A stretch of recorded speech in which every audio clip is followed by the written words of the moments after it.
ಮಾಧ್ಯಮಗಳ ಜೊತೆಗೆ ಶಾಸಕ ಹರೀಶ್ ಪುಂಜಾ ಮಾತನಾಡಿ, ನಾನು ಒಬ್ಬ ಜನಪ್ರತಿನಿಧಿಯಾಗಿ ಒಬ್ಬ ಕಾರ್ಯಕರ್ತನಿಗೆ ವಿನಾಕಾರಣ ಜೈಲಿಗೆ ಹಾಕಿದರೆ ಆ ಕಾರ್ಯಕರ್ತನ ಜೊತೆ ಜೈಲಿನಲ್ಲೂ ಸ್ಟೇಷನ್ನಲ್ಲೂ ನಾನು ಹೋಗಿ ಈ ರೀತಿಯ ವಿನಾಕಾರಣದ ಪ್ರಕರಣಕ್ಕೆ ನಾನು ಖಂಡಿತವಾಗಿ ವಿರೋಧ ವ್ಯಕ್ತಪಡಿಸುವ ಜವಾಬ್ದಾರಿ ಇದೆ ಎಂಬ ಕಾರಣಕ್ಕೆ ಈ ಕ್ಷೇತ್ರದ ಜನ ಗೆಲ್ಲಿಸಿರುವಂಥದ್ದು. ಆ ಕರ್ತವ್ಯವನ್ನು ಮೊನ್ನೆ ಮಾಡಿದ್ದೇನೆ. ಆ ಪ್ರಕರಣದಲ್ಲಿರದ ಒಬ್ಬ ಅಮಾಯಕ ಬಿಜೆಪಿಯ ಯುವ ಮೋರ್ಚಾ ಅಧ್ಯಕ್ಷನನ್ನು ಬಂಧನ ಮಾಡಿದ್ದರು. ಆ ಪ್ರಕರಣಕ್ಕೂ ಶಶಿರಾಜ್ ಶೆಟ್ಟಿಗೂ ಏನೂ ಸಂಬಂಧವಿಲ್ಲ. ಇದನ್ನು ನಾನು ಖಂಡಿಸಿದ್ದೇನೆ. ಈ ರೀತಿಯಾಗಿ ವಿನಾಕಾರಣ ಕಾರ್ಯಕರ್ತರನ್ನು ಅರೆಸ್ಟ್ ಮಾಡುವುದನ್ನು, ಕಾಂಗ್ರೆಸ್ ದ್ವೇಷದ ರಾಜಕಾರಣವನ್ನು ನಾವು ಸಹಿಸುವುದಿಲ್ಲ ಎಂದರು. ಇವತ್ತು ಬೆಳ್ತಂಗಡಿಯ ಕಾರ್ಯಕರ್ತರು ತೋರಿಸಿದ್ದಾರೆ.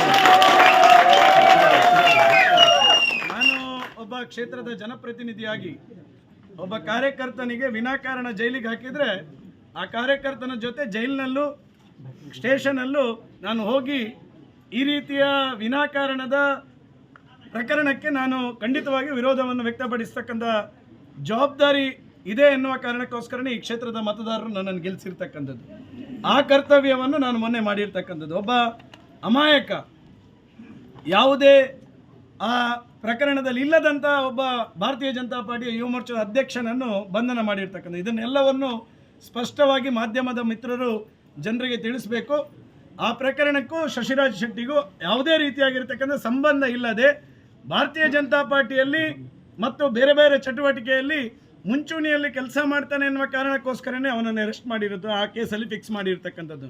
ಅದನ್ನು ಒಬ್ಬ ಈ ಕ್ಷೇತ್ರದ ಜನಪ್ರತಿನಿಧಿಯಾಗಿ ನಾನು ಖಂಡಿಸಿರ್ತಕ್ಕಂಥದ್ದು, ಸ್ಟೇಷನ್ಗೆ ಹೋಗಿರ್ತಕ್ಕಂಥದ್ದು. ಈ ರೀತಿ ವಿನಾಕಾರಣ ಕಾರ್ಯಕರ್ತರನ್ನು ನೀವು ಅರೆಸ್ಟ್ ಮಾಡಿದರೆ ಖಂಡಿತ ನಾವು ಈ ರೀತಿಯ ದ್ವೇಷದ ಕಾಂಗ್ರೆಸ್ನ ರಾಜಕಾರಣವನ್ನು ಸಹಿಸೋದಿಲ್ಲ ಎನ್ನುವಂಥ ಎಚ್ಚರಿಕೆಯನ್ನು ಪೊಲೀಸ್ ಅಧಿಕಾರಿಗಳ ಮೂಲಕ ಸರ್ಕಾರಕ್ಕೆ ಕೊಟ್ಟಿರ್ತಕ್ಕಂಥದ್ದು.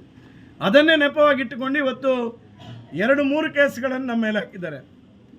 ಒಂದು, ಅವತ್ತು ನಾನು ಮಾತಾಡಿರ್ತಕ್ಕಂಥ ಮಾತುಗಳಿಗೆ ನನ್ನ ಮೇಲೆ ಕೇಸ್ ಹಾಕಿದ್ದಾರೆ. ನಾನು ಈ ಸಂದರ್ಭದಲ್ಲಿ ಮಾಧ್ಯಮದ ಮೂಲಕ ಕೇಳ್ತೇನೆ, ನಾನು ಅಧಿಕಾರಕ್ಕೋಸ್ಕರ ಪೊಲೀಸರಿಗೆ ಬೈದಿಲ್ಲ.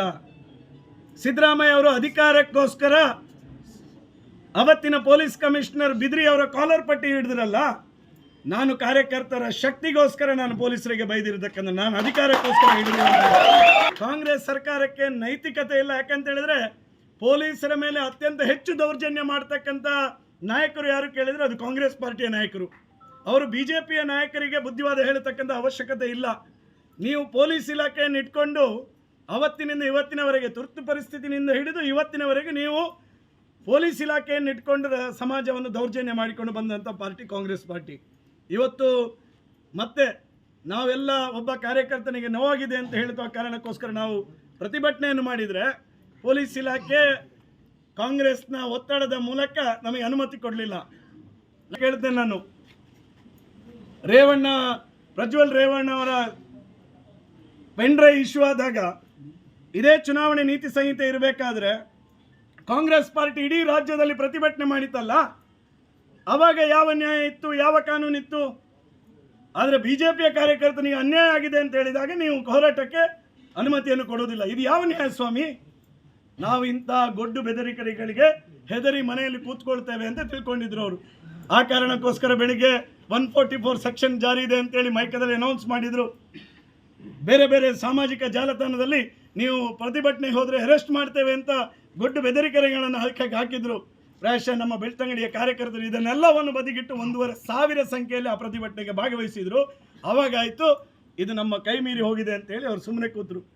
ಸ್ವಾಮಿ, ನಾವು ಮಾಡಿರುವ ಪ್ರತಿಭಟನೆಯಿಂದ ಅವರು ಕೇಸ್ ಹಾಕಬೇಕಾದ್ರೆ ಅವರಿಗೆ ದಿನ ಎಷ್ಟಾಯಿತು?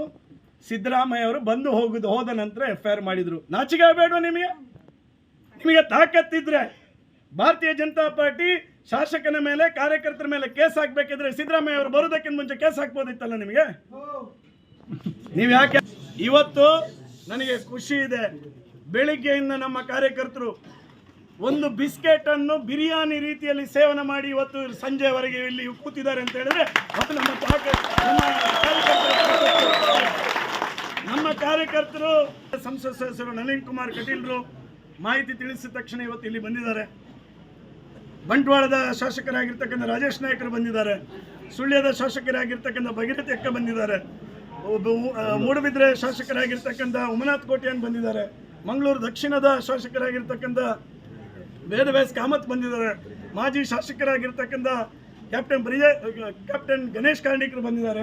ಅದೇ ರೀತಿ ನಮ್ಮ ಬಂದದ್ದಲ್ಲ, ಅವರು ಬೆಳ್ತಂಗಡಿಯ ಕಾರ್ಯಕರ್ತರ ರಕ್ಷಣೆಗೋಸ್ಕರ ಇವತ್ತು ನಾನು ಅವರಿಗೆ ಹೃತ್ಪೂರ್ವಕವಾಗಿರ್ತಕ್ಕಂಥ ಬೆಳ್ತಂಗಡಿ ಕಾರ್ಯಕರ್ತರ ಪರವಾಗಿ ಧನ್ಯವಾದವನ್ನು ಈ ಸಂದರ್ಭದಲ್ಲಿ ಹೇಳಲಿಕ್ಕೆ ನಾನು ಇಷ್ಟಪಡ್ತೇನೆ. ಅದರ ಜೊತೆಗೆ ನಮ್ಮ ರಾಜ್ಯಾಧ್ಯಕ್ಷರಾಗಿರ್ತಕ್ಕಂಥ BY ವಿಜಯೇಂದ್ರ ಅವರು ಇವತ್ತು ಬೆಂಗಳೂರಿನಲ್ಲಿ ಪತ್ರಿಕಾಗೋಷ್ಠಿ ಮಾಡಿ ಇವತ್ತು ನಮ್ಮ ಈ ರೀತಿಯ ಕಾಂಗ್ರೆಸ್ ಸರ್ಕಾರದ ಧೋರಣೆಯನ್ನು ಖಂಡನೆ ಮಾಡಿದ್ದಾರೆ.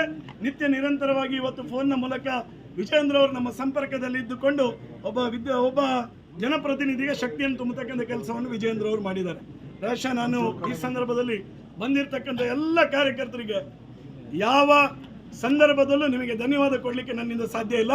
ಆದರೆ ಈ ಜೀವ ಇರುವವರೆಗೂ ನಿಮ್ಮ ಸೇವೆಯನ್ನು ಮಾಡತಕ್ಕಂಥ ಕೆಲಸವನ್ನು ನಾನು ಇಡೀ ಜಿಲ್ಲೆಯ ಅನೇಕ ಕಾರ್ಯಕರ್ತರು, ವಿಶ್ವ ಹಿಂದೂ ಪರಿಷತ್ನ ಮುರಳಿ ಹಸಂತಡ್ಕ ಇರ್ಬೋದು, ಭಾಸ್ಕರ್ ಧರ್ಮಸ್ಥಳ ಇರ್ಬೋದು, ನವೀನ್ ನೆರಿಯ ಇರ್ಬೋದು, ಉಡುಪಿಯಿಂದ ಶ್ರೀಕಾಂತ್ ಶೆಟ್ಟರ್ ಇರ್ಬೋದು, ಈ ರೀತಿಯ ಪರಿವಾರ ಸಂಘಟನೆಯ ನಮ್ಮ ಸಂತೋಷಣ್ಣ ಇರ್ಬೋದು, ಈಗ ಎಲ್ಲ ನಮ್ಮ ಜಾಗರಣ ವೇದಿಕೆ ಅಜಿತ್ ಇರ್ಬೋದು, ಈ ರೀತಿ ಎಲ್ಲ ಪ್ರಮುಖರು, ಸುಳ್ಯ, ಪುತ್ತೂರು, ಬಂಟ್ವಾಳ, ಮುಲ್ಕಿ ಮೂಡಬಿದ್ರೆ, ಬೆಳ್ತಂಗಡಿ ಎಲ್ಲ ಮಾಧ್ಯಮದ ಮಿತ್ರರು ಬಹುಶಃ ಬೆಳಗಿನ ಮಕ್ಕೆ ಇಡೀ ರಾಜ್ಯದ ಕಣ್ಣು ತರಿಸ್ತಕ್ಕಂಥ ಕೆಲಸವನ್ನು ಮಾಡಿರ್ತಕ್ಕಂಥ ಎಲ್ಲ ಮಾಧ್ಯಮ ಬಂಧುಗಳಿಗೆ ನಾನು ಧನ್ಯವಾದವನ್ನು ಈ ಸಂದರ್ಭದಲ್ಲಿ ಹೇಳಲಿಕ್ಕೆ ನಾನು ಬಹಳ ಸಂತುಷ್ಟೇ.